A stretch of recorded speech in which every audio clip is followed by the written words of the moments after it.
First up, how we listen. The success of podcasts like Serial and Startup point to an audio future off the airwaves. But terrestrial radio might get a boost if cell phones are finally free to receive FM signals. And will this be the year satellite radio finally goes from niche to mainstream? Join me tonight to take a closer look at what's hot and what's not for 2015 are Adam Riley of WGBH News, Joshua Benton of the Neiman Journalism Lab, Callie Crossley also of WGBH News, and Dan Kennedy of Northeastern University. All right, going in order. My crystal ball tells me there's going to be a lot more podcasts like Serial because it took off. They were up to what, last time I checked, 6 or 7 million listeners on that thing, although I thought it kind of fizzled out at the end, but it was really well done. Love the music, and it's so distinctive. The title was not distinctive. The woman's voice was very distinctive. That's an easy one to predict.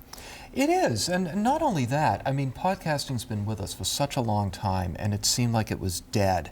And it used to be so hard. And I think what Serial has done is it's educated a whole new group of listeners to say, gee, this is really easy now. This is worth doing. So I definitely think that we're going to see a lot more of that type of audio programming. I kind of question how replicable the Serial model is, though, because they took this really sensational, lurid murder case. It's like a episode of Law and Order SVU come to life, and they added a great soundtrack, delved into these really nasty details, and then, as you pointed out, Emily, halfway through they just kind of lost steam. So. We talked in our year in review show about the demise of the New Republic, which some people said, oh, this tells us about the state of journalism today. No, I don't think it really did. I'm not sure this tells us that all of a sudden podcasts are, going to be made and going to pull people in the same way this particular one did. Josh, what about FM going to cell phones? I mean, do you see that happening soon? Well, I think there already are cell phones that you can get FM signals on through the data stream as opposed to directly into the FM receiver. I tend to think that the shift of podcasting and the shift of essentially moving everything over the internet, which is the model I think everything's going towards, that model means that people are going to have wildly more choice than they've ever had before. And that means that it's unlikely that the choice they're going to make, from my point of view, is going to be listening to just the same thing that's available on their FM radio. I think it's much more likely that you're going to see essentially what happened in the early 2000s with the blogosphere, where suddenly instead of having a few news choices, you suddenly had lots of news choices. And that meant that you had more liberal sites and more conservative sites and more sites that were tailored to specific interests. I think that's the direction. I think that aligns itself much more readily with podcasting than with FM radio. To Dan's point, I thought, Ira Glass of This American Life, is in charge of the show.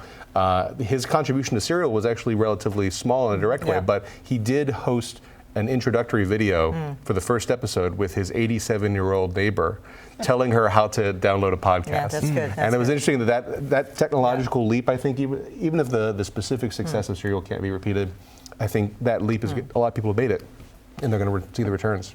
Well, I have to say that, this demonstrates to me that, yes, there can be all kinds of new technologies and we can debate about which one might leap forward. But to your point, which is what struck me, is that podcasting has been around forever. So it really always comes back to the content. Yeah. It really comes back to the content and how that content is presented.